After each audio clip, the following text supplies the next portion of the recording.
I walked into my house expecting laughter and hugs. Instead, I found two police officers and my 5-year-old daughter sobbing on the couch. My own mother and sister had called the cops on her over a toy. They told the officers she was aggressive. She was 5. That moment shattered something in me, not because I was surprised, but because deep down I'd always known they never truly saw her or me as family. I didn't argue. I didn't cry. I planned. And 1 week later, they were the ones begging for mercy. The door clicked softly behind me as I stepped into the house, the key still warm in my hand. I hadn't planned to be home this early. A cancelled client meeting in Seattle gave me the chance to catch the red eye and surprise Ellie with donuts in the morning. Instead, I walked into a living room, frozen in chaos. 2 uniformed officers stood stiffly near the couch. One was writing something in a small pad. The other, young, alert, was crouched in front of my daughter. Ellie sat curled in the corner of the couch, arms pinned to her sides like she was bracing for impact. Her head hung low, and her tiny shoulders trembled. Her socks were mismatched, her dress wrinkled like she'd been tugged around. I froze for a full second before anyone noticed me. Then the younger officer turned, his hand instinctively moving to rest on his hip. He didn't draw his weapon, but the positioning was enough. A silent statement, a barrier. Behind the officers stood my mother, Lois, arms folded, lips pursed in a familiar expression of icy disappointment. Amanda, my sister, lingered by the side, holding her daughter Sophie like a prop in a courtroom. Sophie had a tear on her cheek and a cracker in her hand. She wasn't crying now, just watching the room like she knew she'd won something. "Good morning," the officer said cautiously. "You must be Natalie Carter, Ellie's mother." I nodded, too stunned to speak. My eyes darted to Ellie. She still hadn't looked up. "What? What's going on here?" "There was a call about a child dispute," he said. "We were informed a child was pushed. We were told the mother was out of town, so we've been speaking with the grandmother and aunt." My gaze shot to Lois. Her expression didn't waver. Amanda didn't meet my eyes. "You called the police. On a 5-year-old, Amanda jumped in. She shoved Sophie. She hit her. Sophie was crying so hard, we were worried she was hurt." I looked at Sophie. No marks, no bruises, not even a red spot. Then at Ellie, still trembling, her eyes now shiny with unshed tears. "She didn't hit," I said, stepping towards my daughter. "She's 5. She doesn't even understand what's happening right now. She pushed her," Lois said sharply. "And when we tried to explain why that was wrong, she got mouthy. We thought a little visit from the police might help her understand consequences." My stomach turned. I crouched next to Ellie and gently placed a hand on her back. She flinched at first, then collapsed into my chest, her sobs muffled against my shoulder. The old officer, the one taking notes, spoke for the first time. "We don't typically intervene in behavioral issues involving kindergarten-aged children, but we're required to respond to every call." He gave a quick look towards Lois and Amanda, not approving, assessing. Then it happened.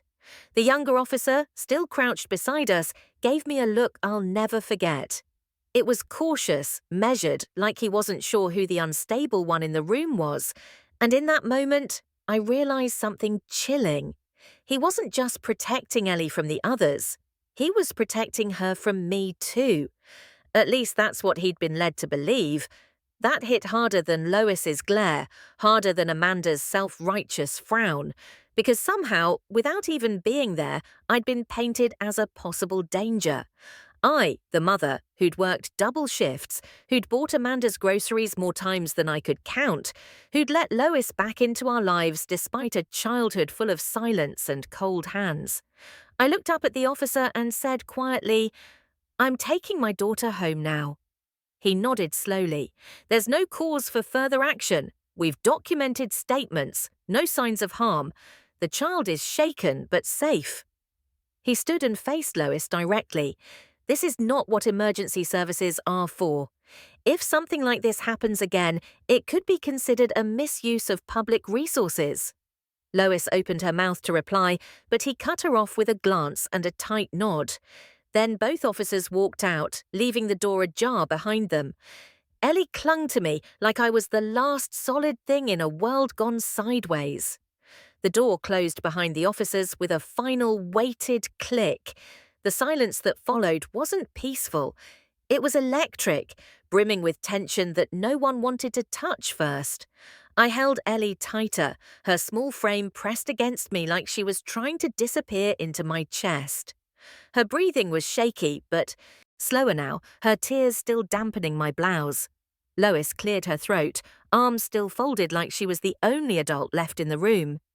"We did what we thought was necessary," she said, her voice sharp as a ruler edge. A real wake-up call. "You're raising a little girl who thinks she's the center of the universe." I turned my head slowly towards her, my pulse pounded in my ears.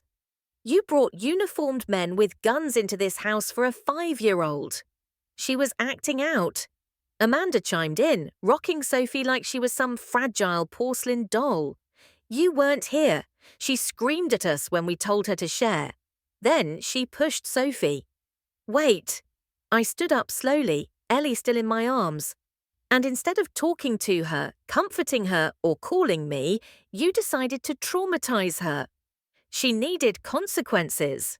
Lois snapped. "And so do you, apparently. That was it, my breaking point.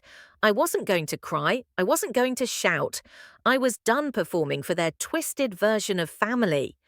Ellie's fingers tugged lightly at my collar. I glanced down, her cheeks were blotchy, eyes red, but she looked up at me with something raw than fear, something like betrayal. "Mommy," she whispered, her voice barely audible. "Grandma said if I didn't stop being bad, you'd be so mad. You'd leave me like Daddy." My breath caught. Every muscle in my body locked for a second. I crouched slowly, setting Ellie down so I could meet her eyes directly. "Who told you that?" Her bottom lip trembled. She nodded towards Lois. Lois scoffed from behind us. "Oh, for God's sake, I told her actions have consequences. I didn't say you'd abandon her, but that's what Ellie heard. That's what she believed, that if she cried too loud or held onto a toy too tightly, she'd be left behind. Just like I used to feel, just like I did for years growing up in this exact same house." The hurt twisted inside me like a knife. I stood up, turned fully towards Lois and Amanda, and found my voice, not loud but sharp, clear, and unwavering. "You will never be alone with my daughter again, not ever." Amanda blinked like she hadn't expected me to say it out loud. Lois's lips tightened into a thin, disapproving line. "Natalie, don't be ridiculous. Families argue. They disagree. This isn't disagreement," I said. "This is damage. You frightened my child. You told her I'd leave her. You called the police on her." Amanda took a step forward. "But what about Sophie and Ellie? They've always played together. I know. Sophie was a prop in your performance. And Ellie, she was your scapegoat." Lois rolled her eyes. "You're overreacting. This martyr complex of yours is exhausting." I almost laughed. "Funny, you think boundaries are drama and manipulation is love. I see it now. I didn't when I was a child, but I do now." I picked up Ellie again, kissed her temple. "Go get your dragon book, baby. We'll read it in the car." She nodded and shuffled down the hall with slow, quiet steps. Amanda spoke again, her voice a strained whisper. "So that's it. You're cutting us off. I'm protecting my daughter," I said, "which is more than either of you ever did for me." Lois shook her head, muttering something under her breath, but I didn't care. I was already walking towards the door. As Ellie returned with her book hugged tight to her chest, I opened it wide. We walked out together, the late morning sun casting long shadows on the sidewalk. Behind us, the house that once tried to convince me it was home now, it just looked like another place I escaped from. When I was 9, I cried in public once, just once. We were at the grocery store, and I wanted the frosted cereal with the cartoon dragon on it. Lois said no. I burst into tears, not a tantrum, just honest, messy sadness that leaked out of me before I could swallow it. She didn't yell. She didn't even look angry. She just bent down, got very close to my ear and whispered, "Don't make a scene. Behave with dignity." That phrase carved itself into my bones. From then on, I learned to lock my emotions away. Crying became weakness. Anger meant I was unstable. Sadness meant I was manipulative. And joy, real, unfiltered joy, was dangerous because it could be taken away the second it became too much. Amanda never had that problem. She was the model child, polite, poised, a mirror of Lois. She spoke softly, dressed neatly, and never ever questioned anything. While I was told to stop being dramatic, Amanda was praised for her maturity. We were only a year apart, but it felt like generations. I remember one Thanksgiving, I was maybe 10, when I accidentally knocked over a bowl of cranberry sauce. It splattered across the tablecloth like a murder scene. Lois didn't yell, she simply stared, then calmly told me to go to my room. Amanda, who once spilled an entire glass of milk on the couch, was comforted. Accidents happen, Lois had said that day. But for me, mistakes weren't accidents. They were evidence. Growing up, I wasn't grounded. I was silenced. I wasn't punished. I was erased. That night after the police visit, I couldn't sleep. Ellie had finally dozed off beside me after hours of holding on, like I was the only stable ground she had left. I stared at the ceiling and thought about all the ways I'd tried to convince myself that my family was just complicated. But complicated doesn't send cops to your house over a toy dispute. Complicated doesn't tell a child her mother might leave her. The next morning, I opened the hall closet looking for a box of old photo albums to distract Ellie with. Instead, I found a dusty manila envelope labeled Residential Application St. Grace Academy. It was dated from the year I turned 12. I sat on the floor, opened it with shaking fingers, and found the paperwork for a private boarding school, one town over, known for rigid structure and high emotional discipline. I remember the name. Lois used to say it in passing, usually after I cried too hard or slammed a door. I always thought it was a threat, a bluff, but here it was. Signed papers, a filled-out application, even a letter from Lois herself outlining my behavioral concerns and her desire for a more structured environment. I wasn't just the black sheep. I was the mistake she tried to correct, and she would have sent me away if my dad hadn't intervened. His handwriting was on the bottom of the application. I do not consent to this placement. Natalie belongs at home. I hadn't seen his writing in years. Dad, gentle, soft-spoken, barely a ripple in the household chaos. But somehow, silently, he had stopped her. I felt like the wind had been knocked out of me. All this time I thought I'd imagined the coldness, that maybe I was too sensitive, too emotional. But it was real, documented, filed away like a broken appliance warranty. Lois had wanted me gone. And now, decades later, she was trying to convince my daughter that she might be left too. I folded the papers, put them back in the envelope, and hid it away again. But I couldn't unsee it. I couldn't unknow it. She hadn't changed, not really. She just swapped her target. Guilt is a shapeshifter. It doesn't always come loud or heavy.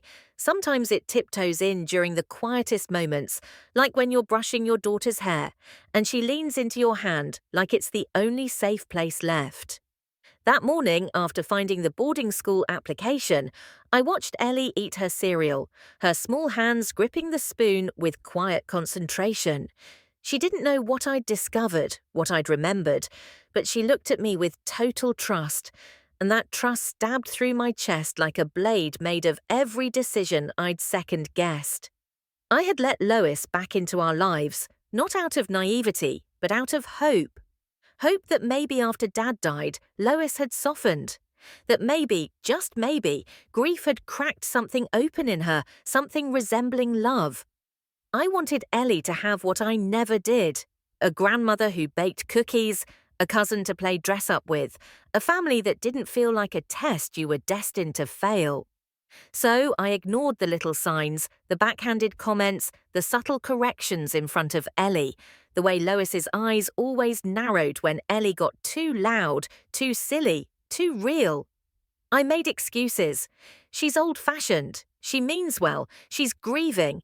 But the truth is, I didn't want Ellie to grow up feeling alone the way I did. I thought if I kept the peace, if I smoothed the edges, I could give her the family I never had. And I failed. Except maybe I hadn't, because Ellie was nothing like me at 5. She wasn't afraid to say no. She pushed back. She spoke her mind even when it cost her. She didn't know how to hide her emotions yet. And I realized that was a gift. I hadn't taught her to bury herself just to survive. I taught her she was allowed to feel. She was everything I had been before Lois taught me to shrink. And this time, I wasn't going to stand by. I wasn't going to play silent like Dad had, passing warm glances while the frost crept in. I loved him, but he never stood between me and the cold. He was a blanket, not a shield. I would be the shield. Later that day, I opened an old file drawer looking for Ellie's immunization records. Instead, I found a folder labeled College Info Natalie. I paused, heart racing. I remembered applying for a scholarship back in senior year, one that could have taken me across the country. I'd worked on that essay for weeks, checked every box on the form, printed it on crisp paper, but I never heard back. Lois told me I didn't get it. She said the committee wasn't impressed, and somehow I believed her. I thought maybe I wasn't enough. Maybe I didn't shine bright enough. My fingers trembled as I opened the folder. The essay was there, the recommendation letters. But the last page, the mailing confirmation, was blank. No postmark, no stamp, no receipt. The application had never been sent. I flipped to the back. A sticky note in Lois's handwriting clung to the final page. Too far, not practical. Reconsider options. I laughed, short, bitter. She hadn't sent it. She had made the decision for me. I thought about what that year could have been, living on a campus, exploring a world beyond this house, escaping her grip. But Lois never wanted me to leave. She wanted me close, contained, dependent. Even now, years later, she was trying to wrap her fingers around Ellie too. I sat back, clutching the folder like it might turn into ash in my hands. She hadn't changed, not even a little. She just evolved, smiled a little more, complimented my cooking, pretended to play the doting grandmother. But underneath it all, she was still the same cold strategist, always calculating how to keep control. Ellie wouldn't be the next me. I wouldn't let her. That evening, after Ellie had gone to bed, I poured myself a glass of red wine and sat at the kitchen table with my laptop, a stack of envelopes, and a knot in my stomach. For years, I had treated my financial support to my family like an unavoidable tax. Unpleasant, but necessary. I never questioned it, never added it up. That night, I did. I started a spreadsheet. Nothing fancy, just names, amounts, dates, the electricity bills. Lois used to ask for help with the unexpected water heater replacement, Amanda's car loan payments, emergency dental work, gas money, groceries, Sophie's therapy. I scrolled through months of bank statements and credit card charges, each one tied to a phone call that started with, "I hate to ask," and ended with, "You understand, don't you?" By the time I hit the total column, I felt sick. Not because of the number, though it was shocking. Over 40% of my income had been funneled into keeping their lives afloat.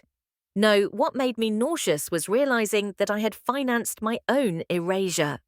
Lois and Amanda had never said thank you. Not really. They'd never paid back a dime. And now, after everything, after calling the police on my child, they were still expecting me to show up with my wallet open and my mouth shut. I was about to close the laptop when a ping alerted me to a new email. The subject line read, "Payment confirmation invoice #7749. I almost deleted it without opening. I assumed it was another automatic receipt, but something made me click. The email wasn't addressed to me. It was forwarded from Amanda's email, probably by mistake.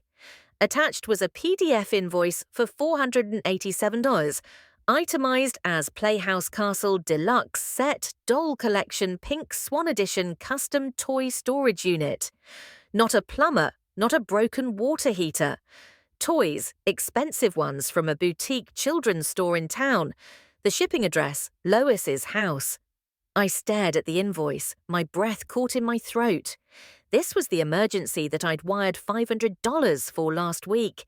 The same money Lois said was for a leak in the laundry room. The same money she claimed she needed before mold set in. And it had gone to a playhouse for Sophie. Twist 5 slammed into me like a gut punch. I didn't cry, I didn't yell. I just sat there staring at that pink castle with its feathered canopies and glitter decals, and felt something calcify inside me. This wasn't just about money. It never was. This was about control, about keeping me on the hook, about making sure I felt obligated, indebted. And the second I pulled away, even a little, they lashed out. They didn't just want my help, they wanted my servitude. I thought back to all the times Lois had dismissed my parenting, all the times Amanda played the single mum sympathy card while treating me like the family ATM, and now knowing they had used my daughter's fear and pain to try to manipulate me back into line, it broke something clean in half. I closed the laptop no more. That night, I logged into my bank account and cancelled every recurring payment I had set up for Lois and Amanda. The auto payments to the utility accounts I didn't control. The direct deposits to Amanda's car loan, the $180 monthly buffer Lois always claimed, was for a miscellaneous necessities gone. All of it. For a few blissful hours, I felt powerful, clean, like I had finally stepped off the hamster wheel of guilt and self-sacrifice. I tucked Ellie into bed with an extra long story, kissed her forehead, and told myself tomorrow would be better. At 11:12 p.m., my phone rang. I stared at the screen. Lois, I almost let it go to voicemail, but I was tired of silence, tired of pretending I didn't hear the knock before the door slammed open. I answered, "You cut the payments," she said without preamble. "I did," I replied evenly. There was a beat of silence, then a sharp inhale. "I can't afford my medication without that money," she said. "If I skip a dose, my heart," I closed my eyes. "Then call your doctor or Medicare or Amanda. You know Amanda can't afford it, and I'm not asking for luxuries. I need this. Natalie, this is life or death." "No," I said softly but firmly. "It's not because if it were, you wouldn't have spent that last emergency on a pink castle and a $1,000 doll set." Silence. I saw the invoice. Mum Amanda sent it by accident. Don't bother denying it. You don't understand how hard it is. I understand perfectly. You lied again. There was a pause. Then she shifted tactics. "I just don't want to see Sophie grow up feeling like she has less than I cut her off. Sophie is not my child. Ellie is, and I will not sacrifice her peace so you can live like nothing's changed. You're being cruel." "No, I'm being clear." There was a rustling sound, and then she spat. "I hope you sleep well, knowing your mother might not wake up tomorrow because you decided to be petty." She hung up. I stood in the dark kitchen, phone still in hand, pulse racing. I was shaking, but not with fear, with fury. For so long I'd let guilt be my compass.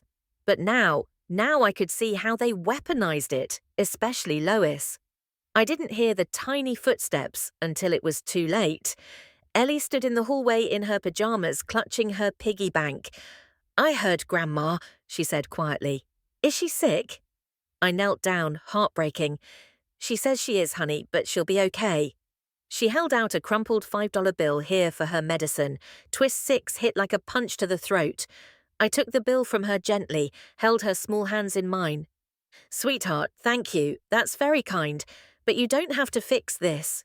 Tears welled up in her eyes. "But if she's sick and we don't help her, she might." I pulled her into my lap, wrapped my arms around her tightly. "Ellie," I whispered, "listen to me. Grown-ups are supposed to take care of kids, not the other way around. And no one is allowed to make you feel scared, so you'll give them something. That's not love, that's manipulation." She sniffled. "She said you'd be mad if I didn't help." I kissed her forehead. "I'm not mad at you. I'm proud of you for being generous. But from now on, no one gets to make you scared on purpose, not even Grandma." Her little head nodded against my chest. That night, I tucked her back into bed, the $5 bill sitting quietly on my nightstand. I stared at it for a long time.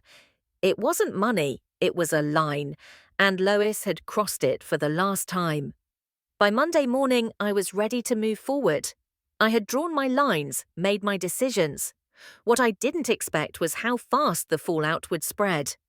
Ellie clung to my hand as we walked through the preschool gates, her little fingers squeezing mine tighter than usual.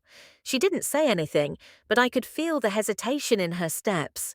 And then I saw it, the subtle shift in energy around us, conversations that paused mid-sentence, quick glances that darted away too late, smiles that never reached the eyes.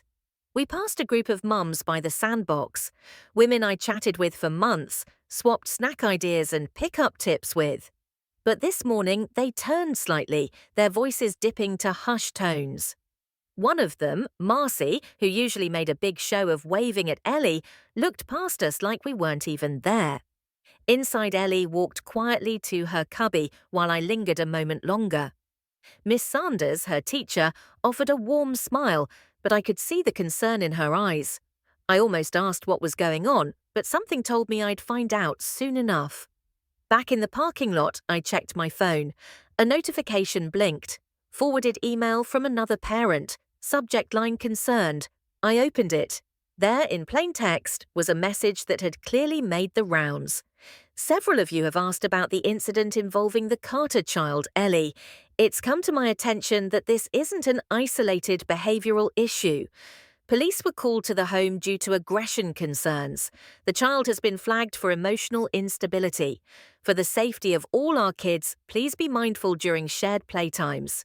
It wasn't signed, no sender name, no direct email address, just a burner account. Most likely attached was a screenshot of a document, blurred but recognizable. A police report header date matching the morning Lois and Amanda called the cops. The text wasn't even accurate, just vague paraphrasing and highlighted phrases like officer response and child dispute. Twist 7 hit hard. Someone had taken a deeply personal traumatic moment and weaponized it against a 5-year-old, against my 5-year-old.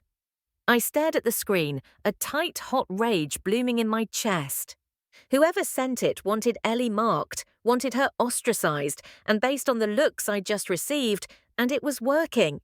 I walked slowly back to the car, mind racing. Only a handful of people knew the full story. Fewer had access to that report, and all of them had one thing in common: my last name. I sat behind the wheel, gripping it so tightly my knuckles went white. This wasn't just gossip. This was sabotage, strategic, personal, and cruel. It wasn't enough for Lois and Amanda to scare my daughter in our own home. Now they wanted the world to see her as broken, dangerous. They wanted to isolate her, just like they had done to me. I took a deep breath, eyes stinging. They wanted a fight. They were about to get one. The next morning, I walked straight into the preschool office before the bell even rang. Ellie was with Miss Sanders, safe in her classroom, and I wasn't leaving until this ended. The director, Mrs. Benton, was waiting behind the glass door. She stood when I entered, her hands folded over a manila folder. "Mrs. Carter," she said gently, "I assume this is about the email?" "Yes," I said, trying to keep my voice even. "And it's going to be the last one." She motioned for me to sit. I didn't. "I want it in writing," I said. "Effective immediately. No one besides me or my verified emergency contacts is to approach or interact with Ellie. No visits, no messages, nothing." Mrs. Benton nodded, already reaching for a form.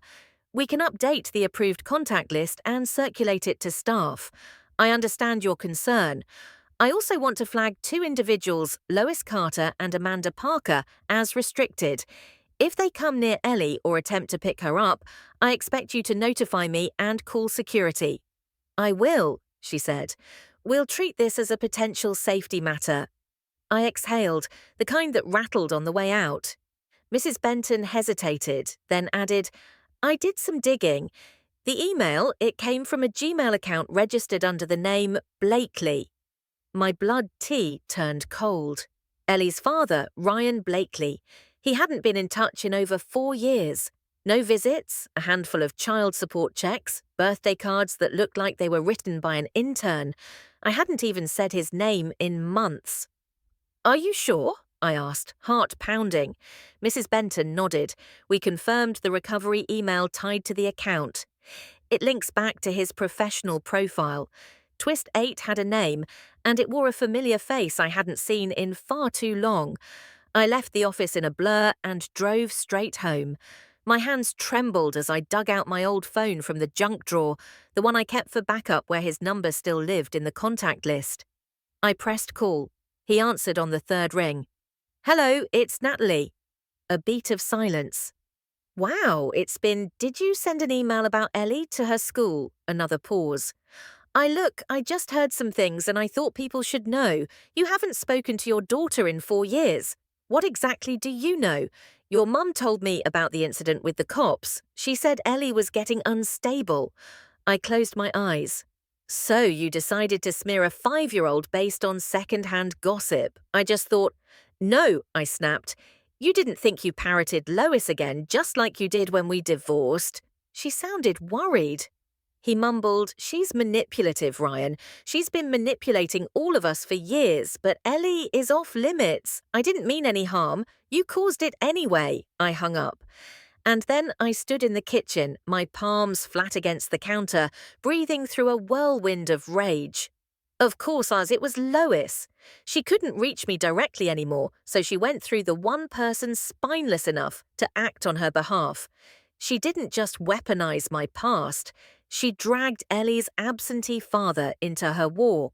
I turned on my laptop and began compiling documents, screenshots, emails, copies of texts, a printed photo of the invoice for the playhouse, a signed affidavit from Miss Sanders about Ellie's temperament in class.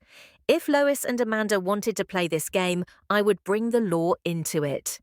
That afternoon, I opened the county website and began filing for a no-contact order. Not for me, for Ellie.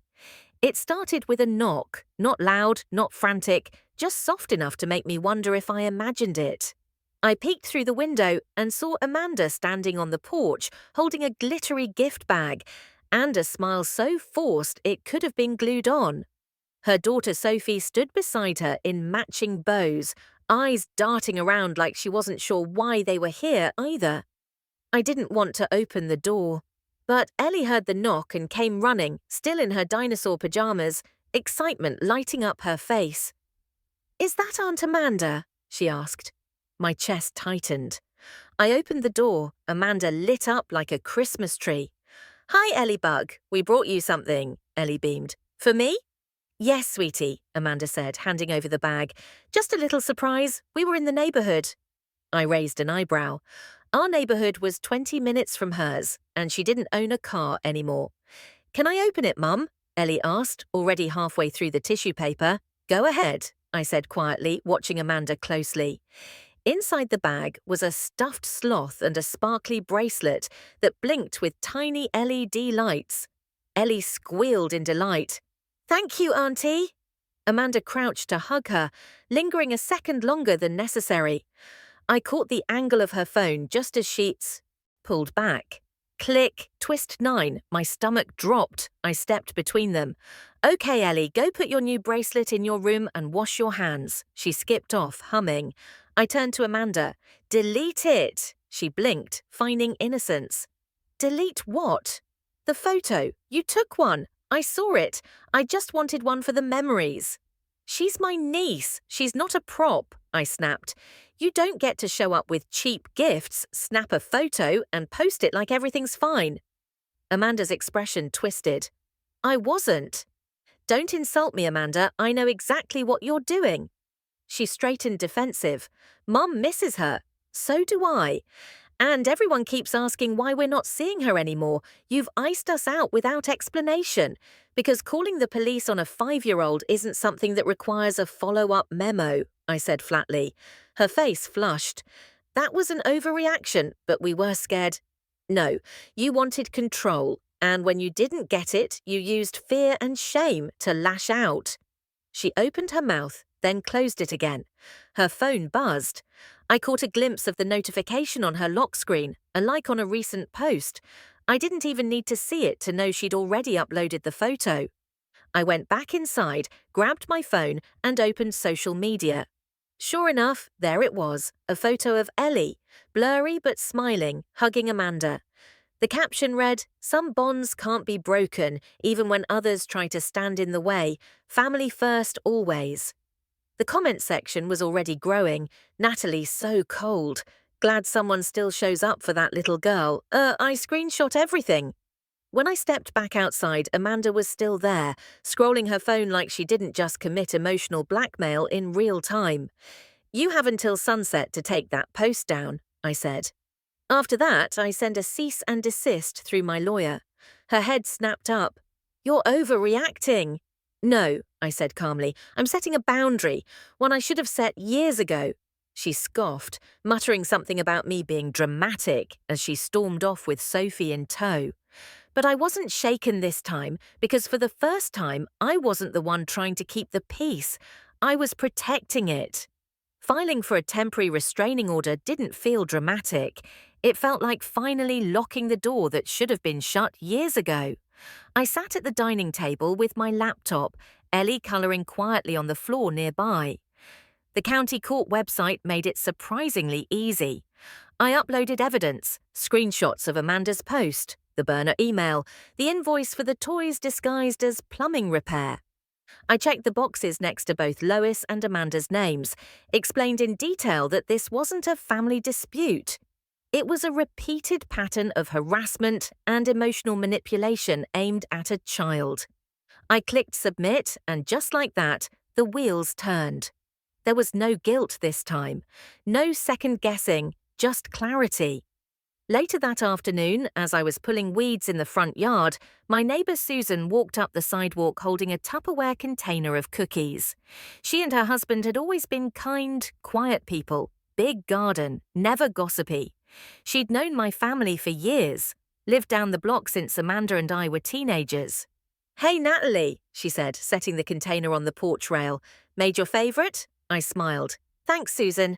She hesitated, brushing her hands on her jeans. "Mind if I ask something?" "Sure." She glanced towards Ellie's window, then lowered her voice. "I heard you filed a no-contact order against your mum." Twist 10 hit like a slap across the face. I blinked. "How did you hear that?" Susan shifted. "Lois came by yesterday. She was upset. Said you were struggling, that you'd been overwhelmed since the divorce, that maybe you were going through something. Depression, maybe. She said she was worried about Ellie." I felt my pulse spike. She said I was unstable. She didn't use that word. Susan said quickly, "Just hinted at things. Said you'd changed, that she wasn't sure Ellie was safe without more support around." I laughed once, sharp and humorless. "Support her? Is that what she calls calling the cops on her granddaughter?" Susan's face faltered. I didn't want to believe her. "I've seen you with Ellie. You're a good mum, but the way she talked, she made it sound like you were shutting them out unfairly." I looked at Susan, at her kind eyes, the cookies sweating through the plastic. "She's lying," I said, calm and clear. "She's been trying to control me since I was a child. Now that I've stopped letting her, she's spinning a story to stay relevant." Susan nodded slowly. "I just wanted to hear it from you." "Well, now you have." She placed her hand on my arm. "I believe you, Natalie, for what it's worth." After she left, I went inside and sat at my desk. My fingers hovered over the keyboard for a long moment before I opened a blank document and began typing. Not for court, not for Lois, but for me. It was the last letter I would ever send. "Mum, you say I've changed." "You're right. I've changed from the girl who begged for your approval, from the teen who swallowed every insult just to avoid another cold silence, from the woman who paid your bills and excused your manipulation. I've changed into a mother, and a mother protects her child. You tried to shape Ellie the same way you shaped me, with fear, with shame, with control disguised as care. But it stops here. This isn't a rebellion. This isn't revenge. This is a boundary. You don't have access to us anymore because I'm no longer the daughter who says yes out of habit. I'm the mother who says no out of love. Goodbye, Natalie. I hit print, folded it neatly, sealed the envelope. I didn't even bother addressing it, just walked it to the trash, dropped it in, and watched it disappear under the coffee grounds and broken crayons. I'd said everything that needed saying. The envelope came on a Thursday, plain white, with a state seal embossed on the front. Inside was the official documentation confirming what I already knew. The temporary no-contact order had been granted. It was real now, not just a clicked checkbox or an email confirmation. Real, legal, enforceable. I held the papers in my hands and let the silence of the moment settle around me. No more texts, no more voicemails that started with, "I know we've had our differences," and ended with thinly veiled threats. No more unsolicited visits masked as checking in. For the first time in months, maybe years, my phone didn't feel like a weapon waiting to go off in my pocket. It was just a phone. I could scroll through photos of Ellie at the park, message her teacher, watch funny dog videos, and never once brace for a storm. That night, I read Ellie a story with dragons and brave princesses who fought for their own happy endings. She didn't cry, she didn't flinch. She drifted off in the middle of chapter 2 with a soft sigh against my arm. I lay there beside her for a while, staring at the ceiling, wondering why peace felt so foreign. Then came the fallout. 3 days after the order was delivered, I got a call from a shared acquaintance, Melissa, who used to work with Amanda. She said Amanda had lost her car. Repoed, no payment in 2 months. Melissa didn't know I used to pay it. Twist 11 didn't come with drama, just quiet consequences. The next day, I got a medical bill in the mail addressed to my old apartment, forwarded by the post office. It was for Lois, an overdue balance from her cardiology clinic. A handwritten note in the corner read, "Patient no longer has active coverage." She'd lost her insurance. I hadn't cancelled it out of cruelty. I culled it because I couldn't afford to bankroll her anymore, especially after she lied about needing money for repairs and spent it on toys. I waited, half expecting an apology, even a rage-fueled voicemail, but there was nothing. No text from Amanda saying she was sorry for the photo stunt. No note from Lois acknowledging even a shred of regret. Just silence, and that's when it hit me. They weren't sorry, they were angry. Not at themselves, at me for finally saying no, for stepping out of the role they'd assigned me. The fixer, the financier, the daughter who understood now that I wasn't enabling their behavior, I was the villain. And villains don't get apologies. Instead, I got subtweets. Amanda posted vague status updates like, "It's funny how the people who preach boundaries are the ones who need help the most." Lois dropped hints through old friends saying she didn't recognize me anymore. That motherhood had made me cold, hard, unreachable, but I didn't flinch, not anymore, because the version of me they missed, she was built on guilt. She smiled when she wanted to scream. She gave until she bled and called it family. That version is gone. And this new one, she sleeps. She eats dinner without checking her phone every 5 minutes. She reads bedtime stories without mentally drafting responses to toxic texts. She walks into the preschool and holds her head high, even when a few parents still whisper behind their hands. One afternoon, Ellie came home from school with a drawing she'd made. Her, me, and a giant green dragon. When I asked her who the dragon was, she smiled and said, "He protects us like you." I almost cried, but I didn't. Instead, I hung it on the fridge. Later that week, I started a new routine. Tea at 9 p.m, chamomile with honey. Just me, the quiet, and sometimes a book I didn't finish because peace, real peace, is heavy and soft. It pulls you into sleep like a weighted blanket. Of course, the silence from Lois and Amanda wasn't truly empty. It was full of resentment of stories spun to anyone who'd listen. But none of those stories were mine to carry, and I wasn't listening anymore. By the second week of quiet, something strange began to happen. We started to breathe. Not the rushed, shallow kind of breathing you do when you're surviving, but real breaths. The kind that fill your lungs all the way and don't carry a secret knot underneath. Ellie and I created a new rhythm without even meaning to. Her mornings became slow and soft. She helped crack eggs for breakfast while I made coffee.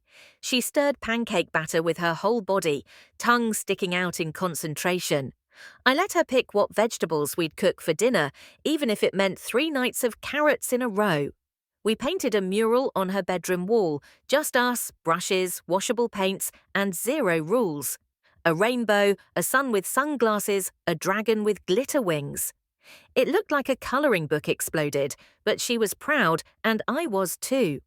Most afternoons, I helped her trace letters on wide-lined paper while she asked endless questions about how letters decided to look the way they do. She called question marks curly mysteries. I didn't correct her. Evenings became sacred. We'd read together, sometimes 3 or 4 books at a time.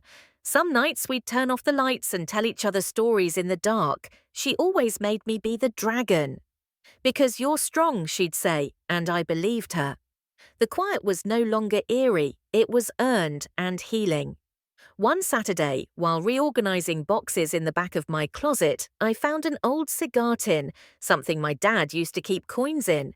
Inside were a few yellowing receipts, a key I didn't recognize, and a folded piece of paper with my name on it in his handwriting. I froze. It was dated the year before he died. My fingers trembled as I opened it. "Dear Natalie, I don't know if you'll ever read this. I don't know if I'll ever have the courage to give it to you. You've always been strong, not loud or angry, just steady. Even when people didn't see it, even when they tried to take it from you. Your mother doesn't understand your heart. She fears what she can't control. And you were never hers to control. I see that now.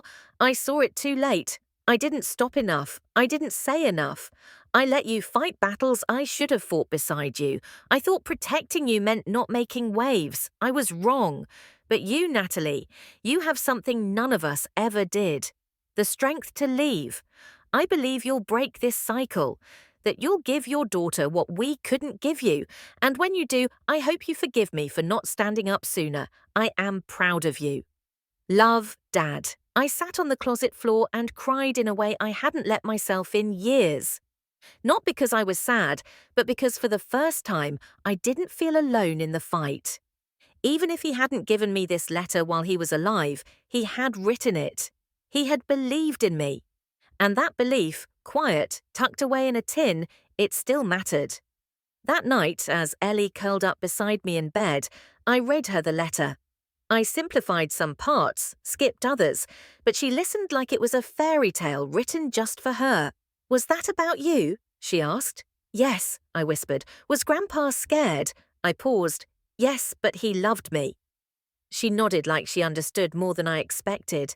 "And he knew you'd be brave." I smiled. He did. She curled into me, small fingers holding the edge of the letter like it was magic. We lay there in the dim light, surrounded by silence that no longer threatened but protected. And I realized something. The cycle had already broken, not with lawyers or paperwork, but with crayons on the wall, carrots for dinner, and a little girl who believed her mum was a dragon. Not because she was fierce, but because she was finally free. A month passed, 30 whole days without a text, a knock, or a new excuse wrapped in guilt and manipulation. The silence stretched, but it didn't feel hollow anymore. It felt earned, peaceful. It wasn't just the absence of chaos, it was the presence of something better. Ellie and I had settled into our new version of life. She no longer asked about her grandmother, no questions about Aunt Amanda, just new drawings each day. Most of them featuring a green dragon with giant wings standing over a rainbow. "This one's stronger than before," she'd tell me, adding scales or bigger claws. "He doesn't let anyone yell at the rainbow anymore." At night, she no longer woke up crying. No trembling hands reaching for me in the dark. No whispered fears about being taken away.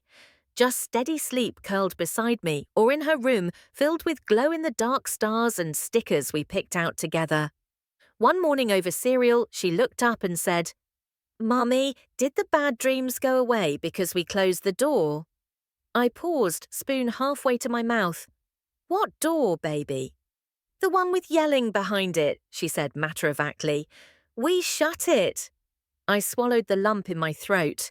"Yeah, we did." She smiled and went back to eating. I spent my days working, writing, organizing the closets I'd neglected for years. We planted herbs in tiny pots by the kitchen window. She made up songs about basil and rosemary. We baked cookies from a lopsided recipe card I found in a drawer, my dad's handwriting. And every night I told her stories where the dragons weren't monsters, but guardians. And then the phone rang. It was mid-morning on a Wednesday. Ellie was at preschool and I was on a Zoom call when the number flashed on my screen, private, unlisted. I let it go to voicemail. But then a second call came, then a third. Something in my chest twisted. I answered "Miss Carter," the voice said. "This is Amy Michaels from Child Protective Services." I felt the air leave the room. Twist 13. We received an anonymous report this week, she continued. It alleges that your daughter Ellie is being withheld from her extended family and may be in an emotionally coercive environment. I sat down. "I'm sorry, what?" "I understand this is unexpected," she said calmly, clearly used to the shock. "We are required to follow up on all claims. Would you be open to a brief home visit to verify Ellie's well-being?" My pulse thundered in my ears. "Of course, she's at school right now, but I can schedule a time. We prefer unannounced visits," she said gently, "just to maintain the integrity of the review." Of course they did. "Okay," I said. "Can I ask, did the report say who submitted it?" "Anonymous," she confirmed. "But we did receive copies of a recent social media post and a statement referencing a pattern of isolation." Amanda, it had to be. The photo, the captions, the public narrative that I'd cut them off, that I was unstable.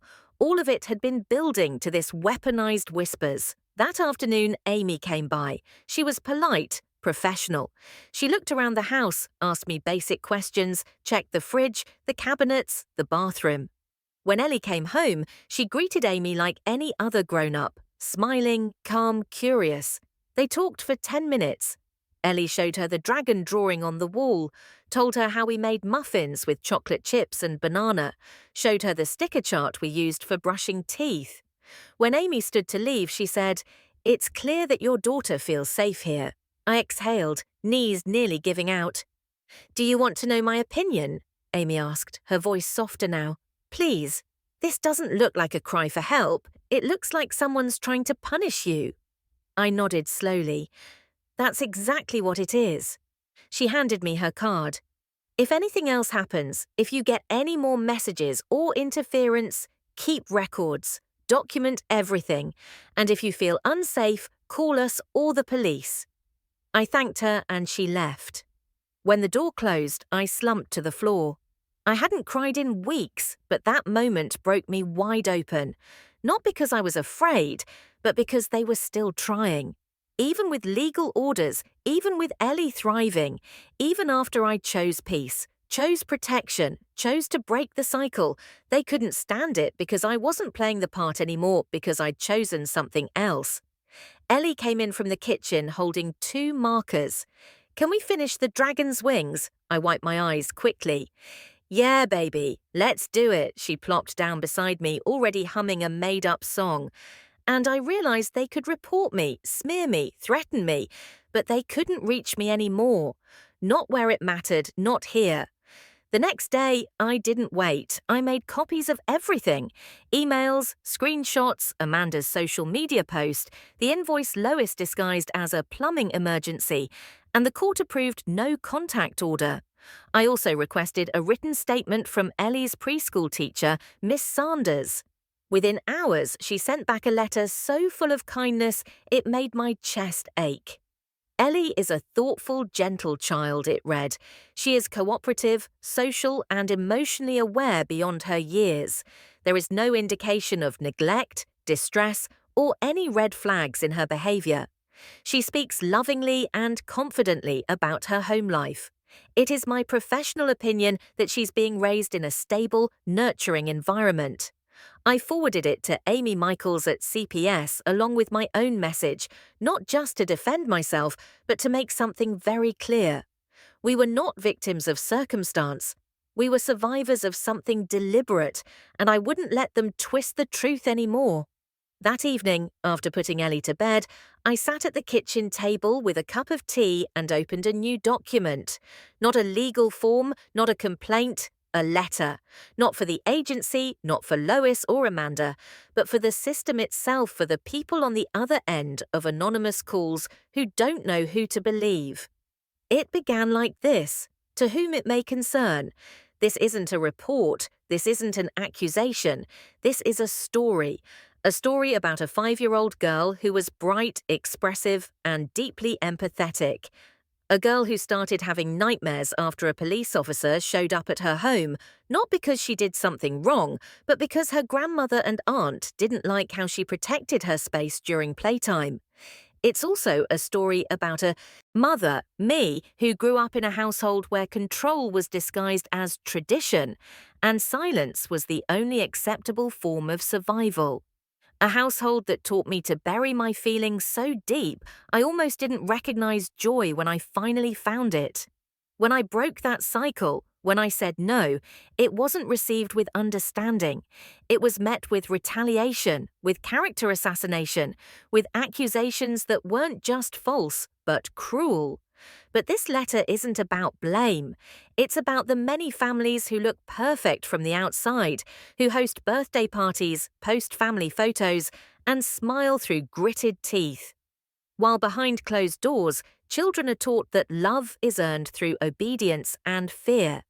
It's about what happens when one of those children grows up and chooses something different. I chose different, and I'm writing to say, please, when you receive anonymous reports that don't add up, when you meet a mother who seems calm on the surface but carries quiet trauma in her bones, listen to the child. Listen to the teacher who sees her every day. Listen to the life that's actually being lived, not the story being spun. Because blood doesn't always mean family. Sometimes blood is the bruise that never fades. Sometimes family is the person who finally says, "No more, thank you for listening. Sincerely, Natalie Carter." I clicked print, folded it carefully, mailed it the next day, not because I had to, but because I needed to. I wanted it on record. That someone somewhere had chosen peace over tradition, truth over reputation, safety over appearance. That night, Ellie and I curled up on the couch under a yellow blanket that smelled like fabric softener and popcorn. We watched a movie. She picked something about a girl and a talking raccoon saving a magical tree. About halfway through, she turned to me, eyes wide.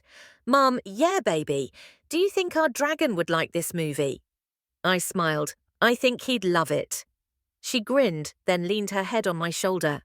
After a quiet moment, I whispered, "Hey, Ellie H., you know, family isn't always about who you're born to. It's not just blood." She looked up at me. "It's about who keeps you safe," I said, "who lets you be yourself, who you can trust to always tell you the truth." She thought about it, then nodded slowly. "So you're my family." I kissed her forehead. "I'm your home." And under the soft glow of the lamp, with the dragon still on the wall behind us, I finally felt what I'd been chasing all my life. Not approval, not forgiveness.